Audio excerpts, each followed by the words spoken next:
para la estimulación de los quimiorreceptores, una vez teniendo la presión arterial y frecuencia cardíaca basal del sujeto, se le pide que respire normalmente dentro de una bolsa de papel ajustada a la boca por espacio de 2 minutos.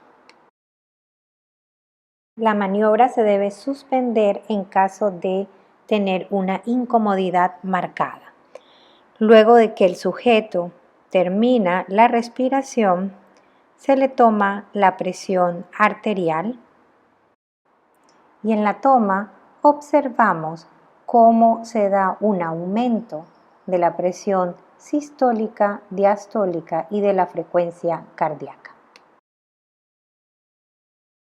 Los quimiorreceptores periféricos se localizan, al igual que los barorreceptores de alta presión, en los cuerpos carotídeos y en el callado de la aorta. Los quimiorreceptores periféricos van a responder a estímulos químicos como la disminución de la presión arterial de oxígeno, el aumento de la presión arterial de CO2 o el aumento del pH. El aumento de actividad de los quimiorreceptores periféricos van a viajar por su vía aferente, el noveno par craneal, desde los cuerpos carotídeos o el décimo par craneal desde los cuerpos o el callado de la aorta, hasta el bulbo raquídeo donde se encuentra su centro de integración. Van a tener una comunicación con el centro cardiovascular, generando una activación del área presora e inhibiendo el área depresora. La activación del área presora, como ya hemos visto, va a ser un aumento de la actividad simpática. El aumento de la actividad simpática trae como consecuencia un aumento de la frecuencia cardíaca, un aumento de la contractilidad, una vasoconstricción arteriolar y una venoconstricción.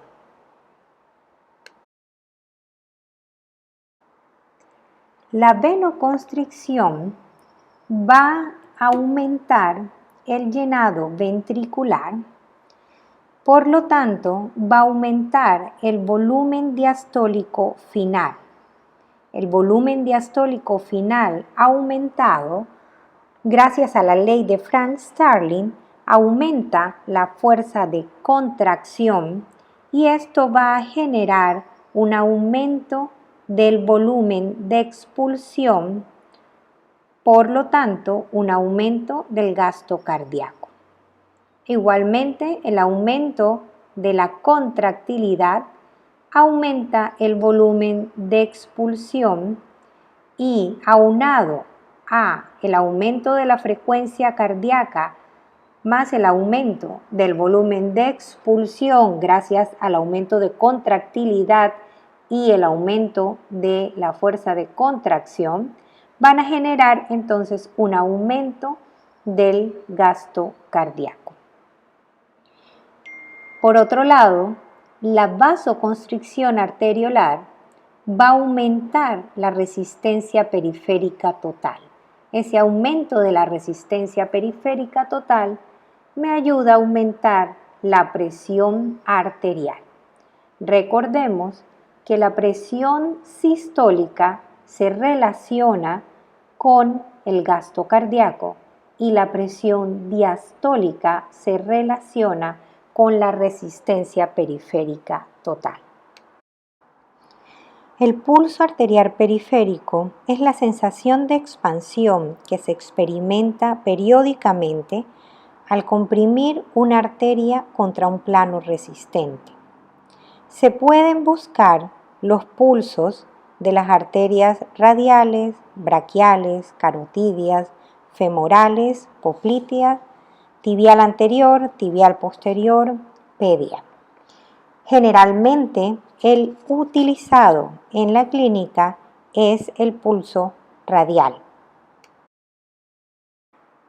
Para la toma del pulso, con el dedo índice y medio se palpa sobre la trayectoria de la arteria que se va a evaluar y se espera sentir la expansión periódica en los dedos. Cuando tomamos el pulso, generalmente evaluamos la frecuencia cardíaca, evaluamos el ritmo cardíaco y la igualdad de pulso. La frecuencia cardíaca varía entre 60 y 100. El ritmo debe ser normal, corazón rítmico, y los pulsos deben tener igual intensidad en ambos miembros. Si alguna de estas variables está alterada, puede indicarnos alguna patología. Vamos a pasar a la evaluación de la presión venosa en el hombre. La presión venosa, cuando hablamos de la presión en la aurícula derecha y grandes venas, nos referimos a la presión venosa central, la cual puede ser medida por cateterismo cardíaco directamente. Y tenemos también la presión en las venas periféricas, que puede también ser medida con la introducción de una aguja. Para medir o estimar la presión venosa central de una forma no invasiva, se coloca al paciente en decúbito dorsal, elevando la cabeza entre 30 a 45 grados respecto a la horizontal.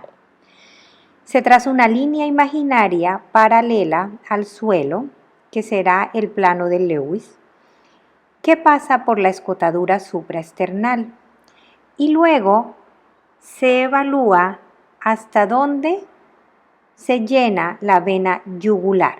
La altura de la columna comprendida entre el ángulo de Lewis y el momento o el límite en donde se llena la vena yugular corresponderá a la presión venosa central, y esta tiene un valor normal entre 8 a 12 centímetros de agua. En el examen de las venas vamos a evaluar las venas del cuello, las venas de los brazos y las venas de los pies. Vemos que en las venas del cuello vamos a tener una menor presión.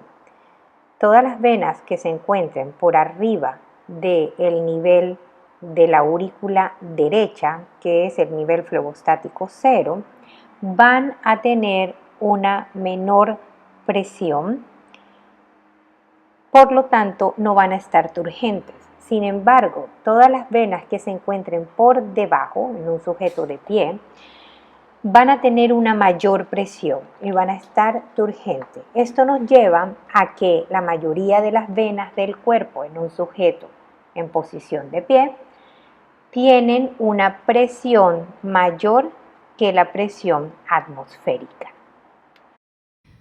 Tienen una menor presión, mientras que las venas que están por debajo del corazón, en las extremidades, vemos que tienen una mayor presión. Se siente, ¿verdad? La vena se siente turgente.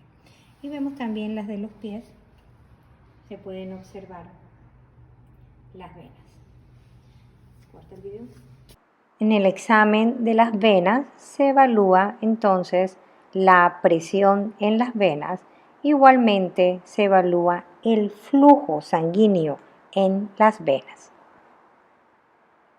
El flujo de las venas, hacemos una compresión distal y drenamos la vena.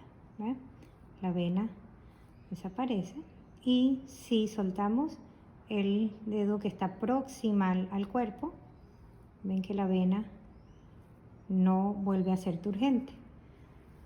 Mientras que si hacemos lo mismo, hacemos una compresión, drenamos la vena y luego liberamos el dedo que está distal y la vena vuelve a ser turgente inmediatamente.